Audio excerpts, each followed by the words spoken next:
Assalamualaikum warahmatullahi wabarakatuh. Perkenalkan, nama saya Makair Pero Aldino, NPM 2306160. Di sini pertama saya akan menjelaskan apa itu shore atau pesisir. Yang pertama ada shoreline. Shoreline itu merupakan garis pantai. Itu adalah batas fisik yang terlihat antara daratan dan air. Ini seperti garis yang ditarik di pesisir di mana ombak terakhir berhenti. Yang kedua tuh ada foreshore. Foreshore itu merupakan area pantai yang kita lihat terendam di bawah air saat pasang dan muncul saat surut. Itu adalah zona yang sering basah oleh gelombang. Yang ketiga ada backshore. Backshore itu merupakan bagian pantai yang lebih jarang terkena air. Hanya selama badai atau pasang tinggi. Ini adalah area belakang zona basah, seringkali kering dan ditumbuhi vegetasi. Yang kedua ada coast atau pantai. Nah, ini dibagi menjadi dua. Yang pertama ada coastline. Coastline itu merupakan wilayah yang batas umumnya antara daratan dan laut.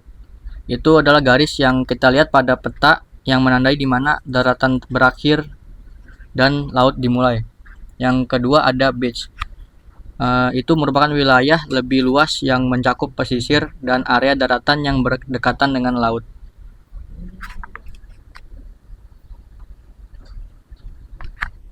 Lanjut di sini yang nomor 2 ada soal jelaskan perbedaan antara shore dan coast serta antara shoreline dan coastline. Nah, pesisir atau shore itu adalah area transisi daratan dan air, mencakup zona terkena pengaruh langsung dari gelombang laut, mulai dari titik terjauh yang masih bisa tercapai oleh gelombang pasang tertinggi hingga ke batas terendah yang air laut dan surut. Yang kedua ada pantai. Itu merupakan bagian daratan yang berdekatan dengan laut dan terpengaruh oleh proses kelautan. Pantai tidak hanya terbatas pada area pesisir atau batu di tepi air, tetapi juga termasuk area yang lebih luas yang masih berada di dalam pengaruh dinamika laut. Terus ada garis pantai atau shoreline. Itu batas nyata antara daratan dan perairan yang berubah-ubah sesuai dengan naik turunnya air laut karena pasang surut. Garis ini tidak statis dan dapat bergerak seiring dengan perubahan kondisi alam, seperti erosi atau sedimentasi.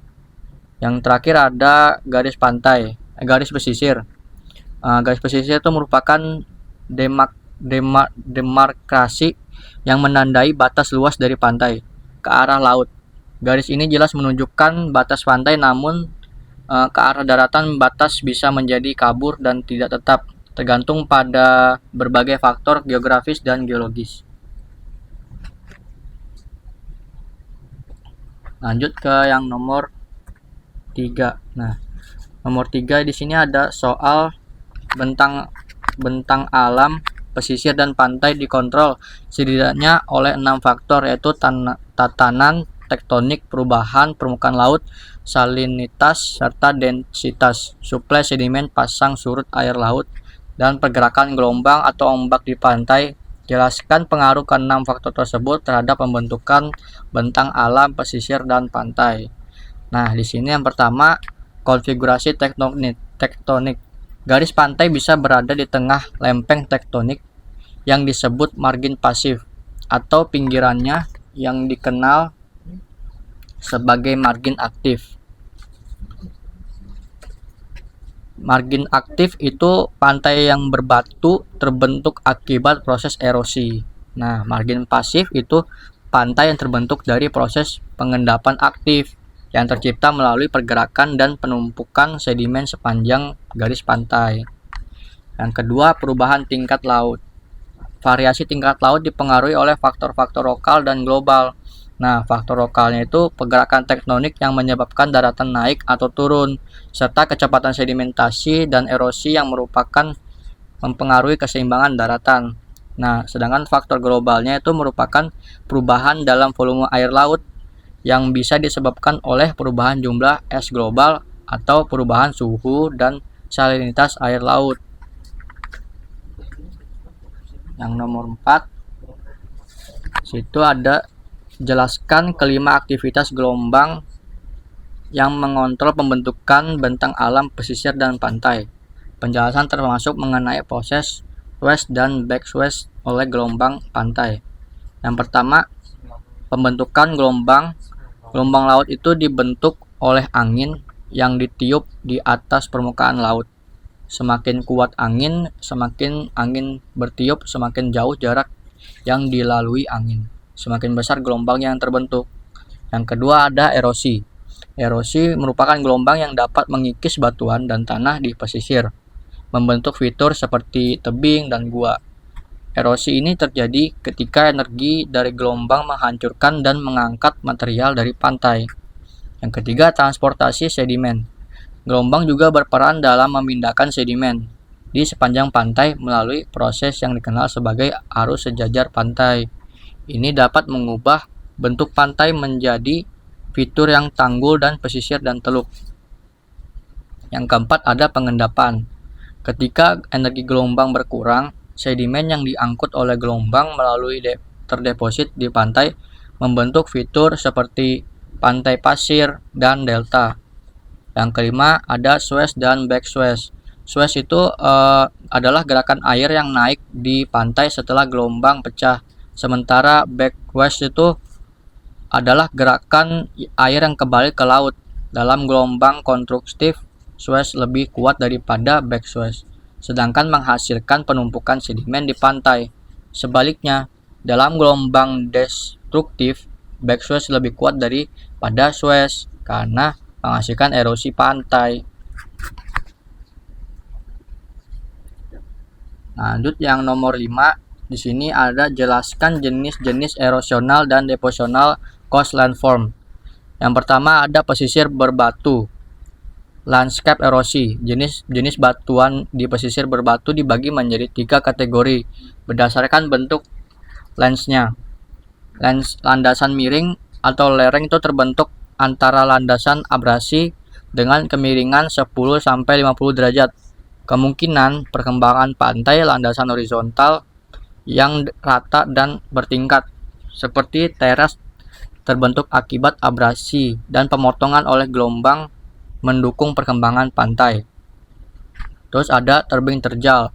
Kurangnya pembentukan landasan pantai yang tercipta di proses penurunan daratan atau kenaikan muka laut menyebabkan tebing-tebing pra-existing terendam di terbentuknya tebing membentuk gelombang. Yang ketiga ada tebing laut. Lereng yang curam atau vertikal menjulang tinggi dari permukaan laut atau dari dasar landasan laut, terbentuk dari pengikisan lereng batuan dasar menuju daratan yang lemah oleh aktivitas gelombang, atau taktik memotong gelombang terbentuk di area di mana batuan tebing laut lebih tahan, biasanya di bagian bawah tebing. Taktik ini merupakan sisa dari tebing laut yang tidak aktif dan menandai posisi garis pantai sebelumnya pada pantai yang aktif yang terangkat secara tektonik. Landasan pemotongan gelombang. Landasan yang cenderung miring atau datar akibat erosi, gelombang yang dan efek abrasi sedimen terhadap batuan dasar. Biasanya terlihat saat air laut surut dan akan tenggelam ketika pasang, mengalami fluktuasi dan berujung pada erosi. Ngarai. Nah, celah sempit dan curam yang sering kita mengesankan umumnya terbentuk oleh erosi sepanjang bidang, patahan vertikal atau sambungan pada batuan yang kemiringannya rendah. Ngarai juga bisa terbentuk dari erosi tanggul, runtuhnya terowongan lava pada batuan beku, atau runtuhnya terowongan pertambangan. Gua laut adalah rongga yang terukir oleh gelombang di area lemah pada tebing, dengan kedalaman yang melebihi lebar pintu masuknya. Gua-gua ini cenderung terbentuk dari titik kelemahan geologi, seperti bidang alas, sambungan, dan patahan. Seringkali berbentuk kolom basal. Ada blowhole. Lubang ini di atap gua laut yang terbentuk oleh tekanan hidrolik dan aksi pneumatik gelombang. Jika lubang sembur ini membesar, ia bisa runtuh. Lengkungan laut. Struktur rongga yang melengkung pada tebing yang menonjol berkembang ketika titik-titik kelemahan geologi tererosi. Terus ada tumpukan laut. Nah, tumpukan laut ini adalah formasi batuan vertikal yang terpisah dari daratan ketika lengkungan laut tidak lagi mampu mempertahankan struktur jembatannya. Terus yang terakhir ada terowongan laut. Terowongan laut ini terbentuk ketika lengkungan memiliki panjang yang jauh lebih besar daripada lebar pintu masuknya. Yang keenam ada bagaimana lagoon, sungai pesisir, dan sand dunes pesisir dapat terbentuk. Laguna adalah kumpulan air asin dangkal yang dipisahkan dari laut oleh rintangan seperti pasir, terumbu karang, atau pulau penghalang.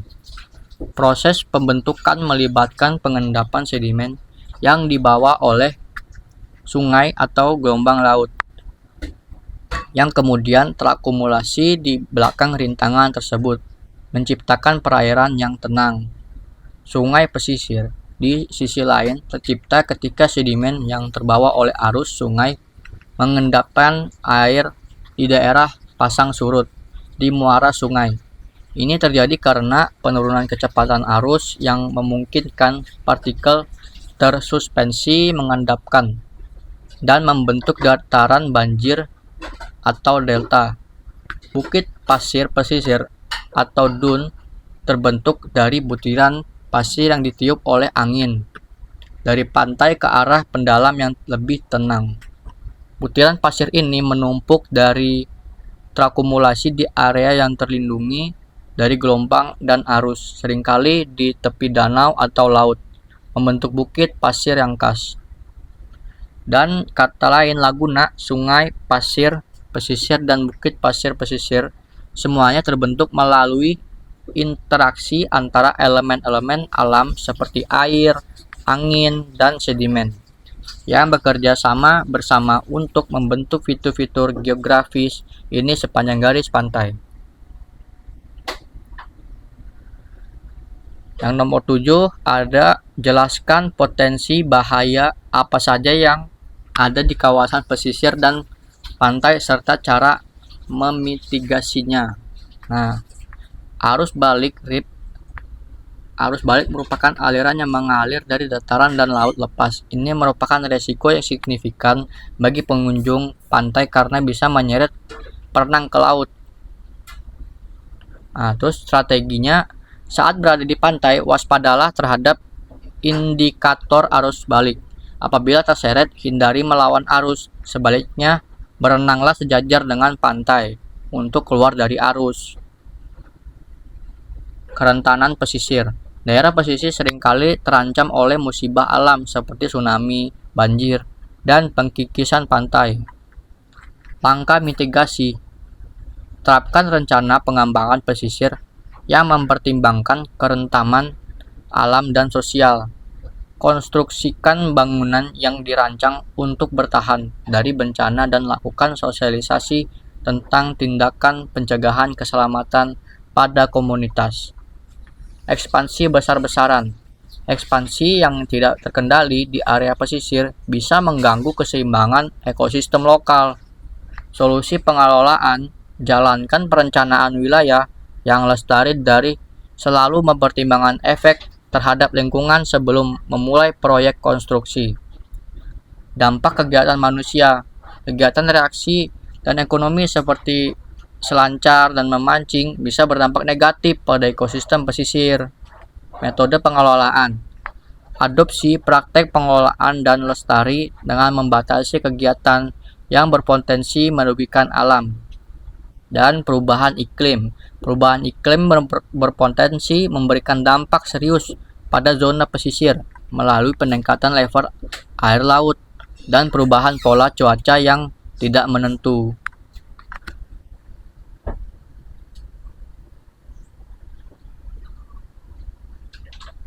Dan yang nomor 8 ada soal bagaimana pendapat Anda mengenai reklamasi pantai seperti di Singapura, Batam, atau pantai India Kapuk atau Jakarta. Nah, Reklamasi pantai adalah topik yang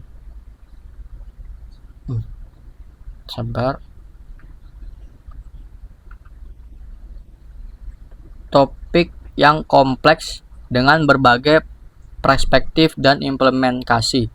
Di satu sisi, proyek reklamasi seperti yang terlihat di Singapura, Batam, dan Pantai Indah Kapuk Peak di Jakarta dapat membawa manfaat ekonomi dan pembangunan infrastruktur.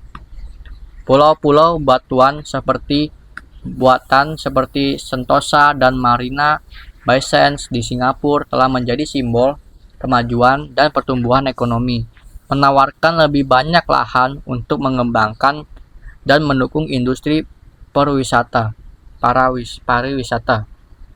Namun di sisi lain, ada kekhawatiran serius tentang dampak lingkungan dari reklamasi pantai.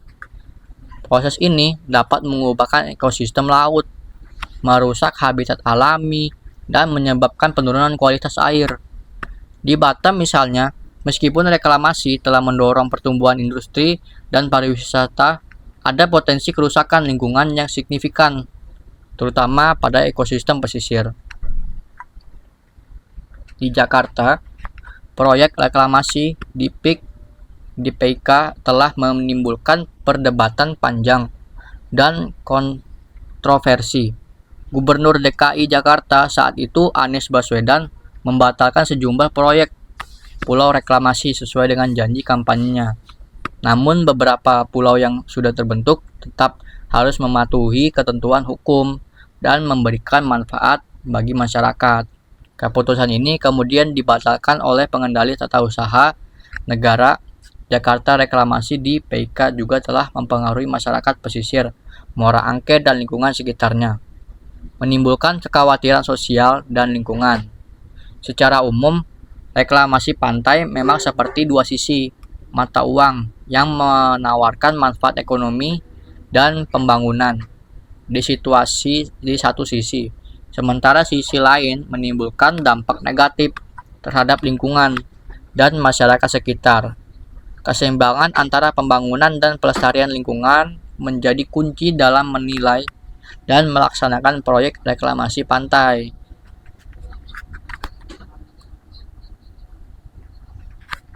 Nah, di sini ada referensi. Jika kalian ingin mencari penjelasannya lebih jelas, bisa kalian cari link di antara referensi yang saya cari. Mungkin sekian dari presentasi saya. Wassalamualaikum warahmatullahi wabarakatuh.